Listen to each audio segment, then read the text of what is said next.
প্রশ্ন।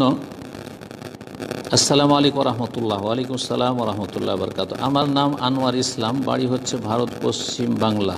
জি শেখ, বলছিলাম আমার প্রশ্ন, বেনামাজিকে কি কাফের বলা যাবে? বেনামাজিকে আপনাকে কাফের বলার প্রয়োজন নেই, কারণ ফতোয়া দেওয়ার অধিকার আপনার নেই।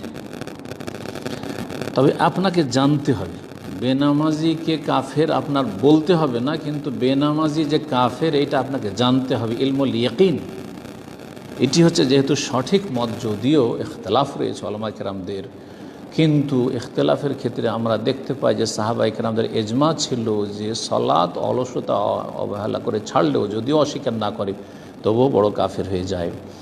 আমরা দেখব যে আহলে হাদিস মাযহাবীরা তারা কি বলছে, এবং কিন্তু এখানে যে সমস্ত আহলে হাদিসেরা রাহুল ব্রাদার থেকে শুরু করে রাজ্জাক বিন